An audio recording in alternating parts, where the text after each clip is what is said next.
வணக்கம் மக்களே. கடந்த சனிக்கிழமை ஜூனியருடன் பத்திரிகையில் வெளியில் வந்த ஒரு செய்தி, அதாவது மயிலாடுதுறை திமுக பற்றியான ஒரு செய்தி. அதை பற்றி வீடியோ போடணும்னு 2-3 நாளாக யோசிச்சுட்டு தான் இருந்தேன். ஆனால் நேரம் கிடைக்கல. அதனால தான் இன்றைக்கி அந்த வீடியோவை கண்டிப்பாக பேசணும் அப்படிங்கிறக்காக தான் இந்த வீடியோ.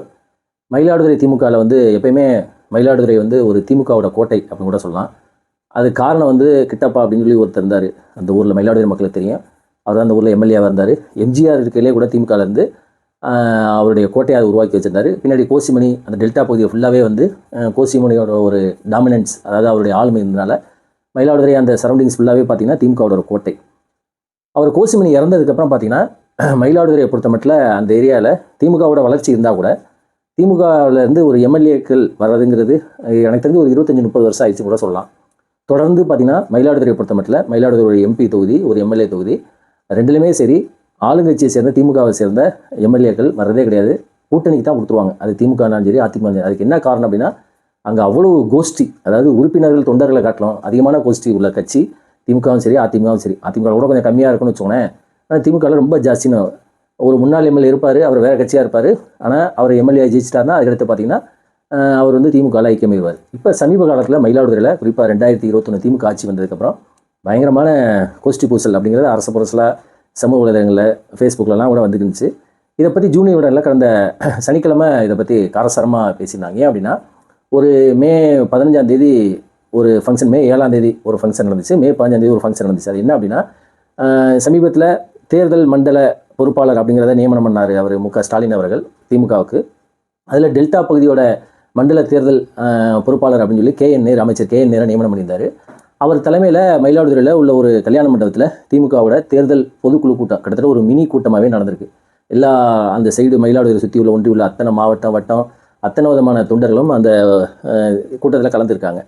அதில் ஞானவேல் அப்படிங்கிறவர், அவர் தான் மாவட்ட செயலாளர், துணை மாவட்ட செயலாளர். அவர் அடுக்கடுக்கான குறையை சொல்கிறார். யார் மேலே அப்படின்னா மயிலாடுதுறை மாவட்ட செயலாளர் நிவேதா முருகன் எம்எல்ஏ அவர் மேலே. நிவேதா முருகன் பூம்புகார் தொகுதியோட எம்எல்ஏவாக இருக்கிறாரு.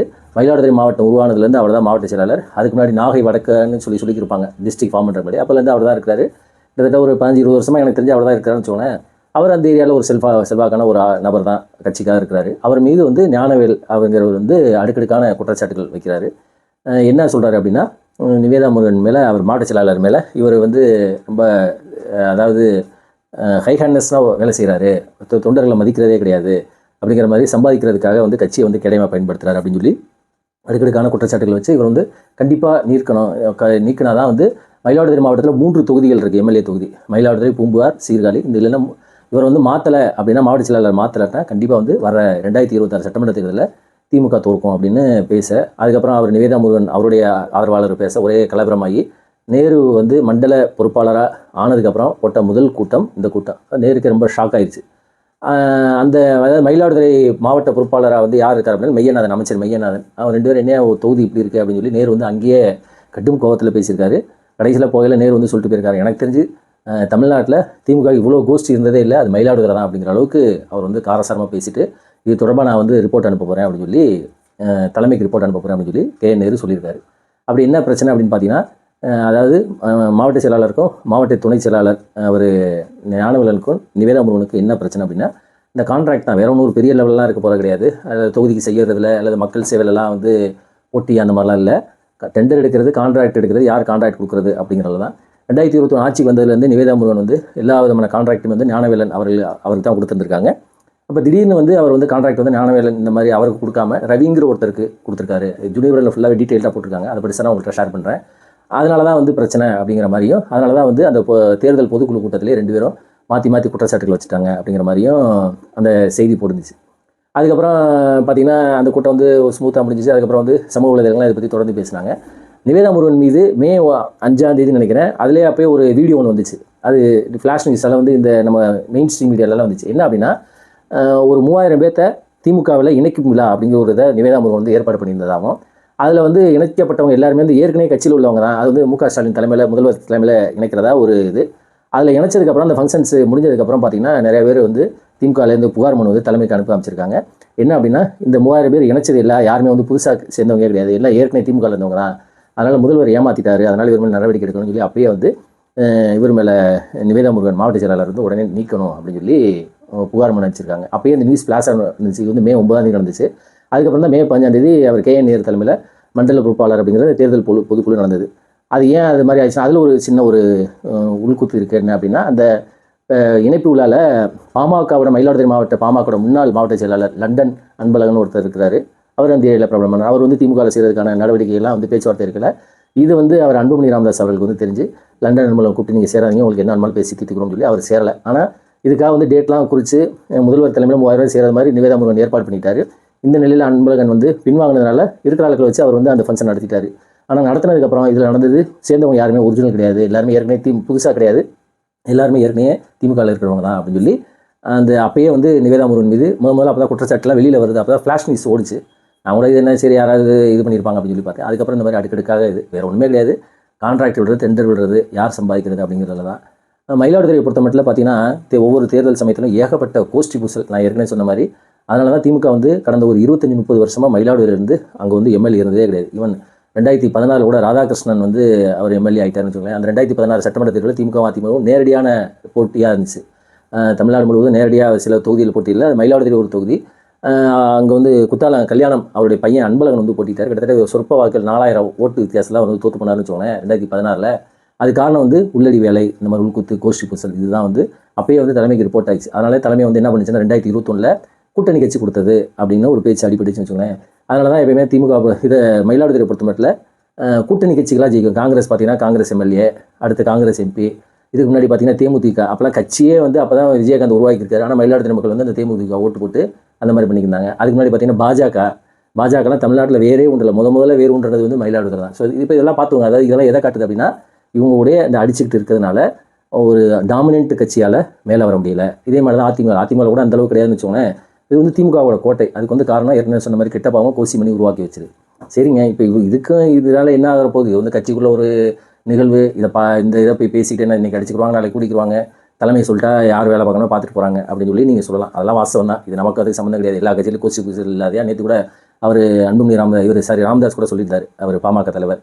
கோஷ்டி பூசல் இல்லாத கட்சி என்ன இன்னும் ஏற்றி சேர்ந்த தாவேக்காருக்கு பார்த்தீங்கன்னா விஜய் கட்சியில் கூட கோஷ்டி பூசல் இருக்குது. 2 பேர் சேர்ந்தாலே அங்கே வந்து நீயா நானாங்கிற வார்த்தை செய்யும்.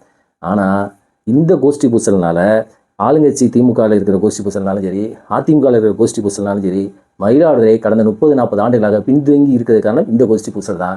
கோசிமணிக்கு அப்புறமும் சரி, கிட்டப்பா இருக்கிறதுக்கு அப்புறமும் சரி, அந்த டெல்டா பகுதியில் ஒரு மிகப்பெரிய லீடர்ஸு, ஒரு டாமினன்ட் லீடர்ஸ் உருவாமல் இருக்கிறது காரணம் இந்த கோஷ்டி பூசல் தான். இதே தான் கும்பகோணத்துலையுமே. கும்பகோணமும் இதே கோஷ்டி பூசல். அதனால தான் போன முறை காங்கிரஸை சேர்ந்த ஒரு மேயருக்கு வந்து மேயர் போஸ்ட் கொடுத்தாங்கன்னு வச்சுக்கோங்களேன். அப்போ இவங்க கோஷ்டி பூசல் போடுறதுனால என்ன ஆகுது அப்படின்னா, கூட்டணி கட்சிக்கு தலைமை வந்து கொடுத்துருது. உங்கள் தொந்தரவு, அதாவது 10 பேர் ஒரு அப்ளிகேஷன் போடுறது, மீதி 10 பேரில் ஒருத்தருக்கு இவருக்கு கொடுக்கூடாது, அவருக்கு கொடுக்கூடாதுன்னு அடிச்சுக்கிட்டு இருக்கிறதுனால என்ன ஆகுது அப்படின்னா, தலைமை வந்து கூட்டணி கட்சி கொடுத்துட்டு அழகாக ஃப்ரீயாக போயிடுது. நமக்கு என்ன, நீங்கள் வந்து கூட்டணிக்கு வேலை பார்த்தா பாரு, பார்க்காம போ, அவ்வளோதான் முடிஞ்சு. இதுதான் நடக்குது. இதனால் என்ன ஆகுது அப்படின்னா, கூட்டணி கட்சி சேர்ந்த எம்எல்ஏகள் வந்து ஆனதுக்கப்புறம் அவங்க வந்து அமைச்சராக முடியாது. கூட்டணி கட்சி சமயத்தில் ஆளுங்கட்சியாக இருந்தால் பிரச்சனை இல்லை. தேமுதிக இருக்கலாம், அது எதிர்கட்சியாக, கூட்டணி கட்சியாக இருந்தால் அதுக்கப்புறம் எதிர்கட்சி ஆயிடுச்சு. பாஜக எதிர்கட்சியாக இருந்துச்சு. அதனால் பார்த்தீங்கன்னா மயிலாடுதுறையை பொறுத்தளவுக்கு எந்த ஒரு திட்டங்கள் எதுவுமே வரவே வராது. மிகவும் பின்தங்கி இருக்கிறது காரணம் வந்து கடந்த 50 ஆண்டுகளாக வந்து மயிலாடுதுறைக்கு எனக்கு தெரிஞ்சு தமிழ்நாட்டில் 234 தொகுதியில் பழைய பஸ் ஸ்டாண்ட், ஒரே பஸ் ஸ்டாண்ட் வச்சு ஓட்டிக்கிட்டு இருக்க ஒரே ஒரு இதுனா அது நம்ம மயிலாடுதுறை தான். அதே மாதிரி சாலை வசதியிலேருந்து அடிப்படை வசதிகள், எந்த ஒரு கட்டமைப்பு, இன்ஃப்ராஸ்ட்ரக்சர் எதுவுமே இருக்காது. அதாவது உடனே சொல்லுவாங்க இது வந்து டெல்டா பகுதி, விவசாயம் தான் இருக்கும் அப்படின்னு. விவசாயம் மட்டுமே உள்ள திருவாரூரில் பார்த்தீங்கன்னா ஒரு சென்ட்ரல் யூனிவர்சிட்டி இருக்குது, ஒரு மருத்துவக் கல்லூரி இருக்குது, ஒரு CBSE ஸ்கூல் இருக்குது, எல்லாமே இருக்குது. இதே பக்கத்தில் நாகப்பட்டினத்தில் பார்த்தீங்கன்னா மருத்துவக் கல்லூரியிலேருந்து எல்லாமே இருக்குது. ஆனால் மயிலாடுதுறை பொறுத்த மட்டும் இதெல்லாம் இல்லாமல் இருக்கிற காரணம் இந்த மாதிரி கட்சிக்குள்ளே திமுக அதிமுக ரெண்டுக்குள்ளேயுமே உள்ள இந்த கூட்டணி கட்சிகளை அடிச்சுக்கிறதுனால என்ன ஆகுது அப்படின்னா, கட்சி தலைமை கூட்டணி கொடுத்துருது. சரி, இந்த கூட்டணி கட்சி எம்எல்ஏக்கள் என்ன செய்ய முடியும்? போய் ரெப்ரசன்டேஷன் கொடுக்க முடியும், அதாவது மனு கொடுக்க முடியும், அமைச்சர்களை பார்த்து மனு கொடுக்க முடியும், அதிகாரிகளை பார்த்து வேலை செய்யுங்கன்னு சொல்ல முடியும், அவ்வளோதான்.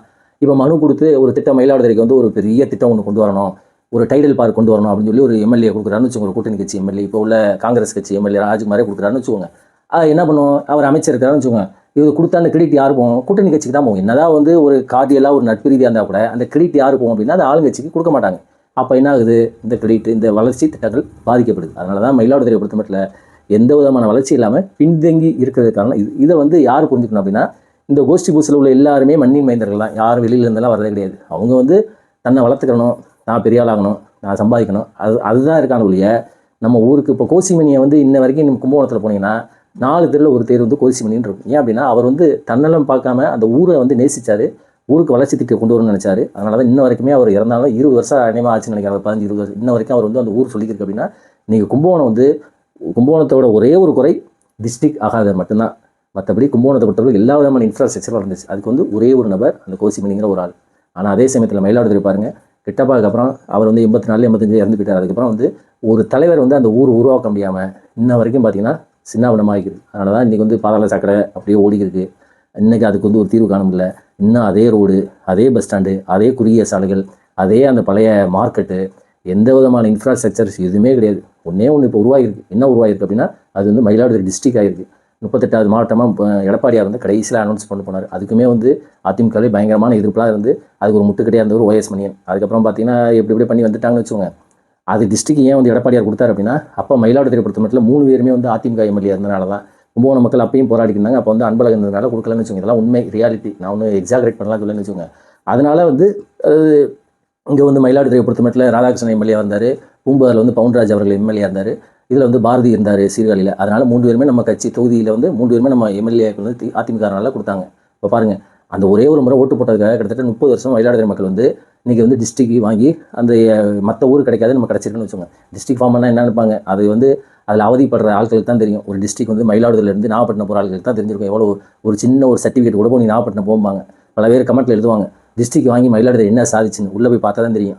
ஒரு டிஸ்ட்ரிக்ட் ஆனால் என்ன, உடனே ஒரு கலெக்டர் இருப்பார், அது கீழே வந்து 10 டிபார்ட்மெண்ட் இருக்கும், எல்லாமே அங்கேயே செயல்படும். இதே நீங்கள் நாகப்பட்டினம் போனால் இங்கேருந்து நீங்கள் ஒரு நாள் நாகப்பட்டினம் போயிட்டு வரைக்கும் ஒரு நாள் இதெல்லாம் வந்து அதில் அனுபவிச்சுக்கு தெரியும். இன்னொன்று அரசு ஊழியர்கள், அதை விட்டுருங்க. ஸோ அதனால் அதுதான் டிஸ்ட்ரிக்டோட ஒரு இது. ஸோ இதுதான் வந்து என்ன சொல்ல வருது, இந்த கோஷ்டி பூசல்னால இந்த மாதிரி சண்டை போட்டுக்கு இருக்கிறதுனால இந்த ஊர் வந்து வளர்ச்சி அடையாமல் போகிறதுக்கு காரணம் இது ஒரு காரணம். அப்போ எதிர்காலத்துலையாவது என்ன செய்யணும் அப்படின்னா, அந்த நான் அதுதான் வந்து பலமுறை பேசலே சொல்லுவேன். என்ன அப்படின்னா, ஒன்று சேர்ந்து திமுக அதிமுக 2 பேரும் கட்சிகளும் ஒன்று சேர்ந்து எல்லா கோஷ்டியும் வந்து உங்களுக்குள்ளே ஒருத்தர் அப்பா யார் பண்ணிப்பாட்டுறது, அவருக்காக செயல்படணும், அதுக்காக வேலை பார்க்கணும் அப்படின்னு செயல்பட்டால் கண்டிப்பாக வந்து ஜெயிக்கலாம். இப்போ இந்த மாதிரி அடிச்சுக்கிட்டு இருக்கிறதுனாலே என்ன ஆகுது அப்படின்னா, இப்போ இதெல்லாம் தலைமைக்கு போன உடனே, தேர்தல் ஆரம்பிக்கிறதுக்கு முன்னாடி போன உடனே தலைமை வந்து என்ன செஞ்சிடும், அடுத்த 2026 தேர்தலாக யாராவது ஒரு இது கொடுத்துருவோம், கூட்டணி குச்சி கொடுத்துரும், இப்போயே முடிவு பண்ணியிருப்பாங்க. இந்த மாதிரி தான் இருக்குது. அதனால் ஊரின் நலனை கொண்டும் ஊரின் வளர்ச்சியை கொண்டும் திமுகனாலும் சரி அதிமுகனாலும் சரி ஒற்றுமையாக செயல்பட்டு நாம் வந்து எம்எல்ஏ ஆகணும், நாம் வந்து ஒரு அமைச்சர் ஆகணும், நாம் வந்து இந்த பகுதியில் வந்து ஒரு பெரிய ஆளுமையாக வரணும் அப்படின்னு அந்த எண்ணம் அது வந்தால் தான். இப்போ நீங்கள் வந்து பெரிய பெரிய ஆளுமைகள் உள்ள ஊரெல்லாம் பாருங்கள். இன்றைக்கி வந்து மதுரைனாலும் சரி கோயம்புத்தூர் இந்த சைடெலாம் பார்த்தீங்கன்னா வளர்ச்சியாக இருக்கிறது காரணம் அங்கே வந்து ஒரு பெரிய ஆளுமை இருக்கிறதுனால அந்த வளர்ச்சியில் வந்து ஆட்டோமேட்டிக்காக போகும். இப்போ நீங்கள் வந்து திருச்சியை தாண்டி இந்த சைடெலாம் வந்துட்டிங்கன்னா எந்த விதமான வளர்ச்சியும் இல்லாமல் இருக்கிற காரணம் பார்த்தீங்கன்னா அது திமுக வந்தாலும் சரி அதிமுக வந்து ஒரு பெரிய ஆளுமைகள் இல்லாமல் இருக்கிறது தான். ஸோ அதனால் இதுதான் வந்து இந்த ஜூனியரில் கவர் பண்ணி எழுதியிருக்காங்க. இனிமேல் வர்ற காலத்துலையாவது இவங்கெல்லாம் வந்து அடிச்சுக்கிறாம ஒற்றுமையாக செயல்பட்டு ஊரின் நன்மை ஊரின் வளர்ச்சியில் வந்து கவனத்தோடு இருந்தால் கண்டிப்பாக நம்ம ஊரும் வளர்ச்சி அடையும் அப்படிங்கிறதான் வந்து என்னுடைய கருத்து. மீண்டும் அடுத்த வீடியோவில் சந்திப்போம். நன்றி, வணக்கம்.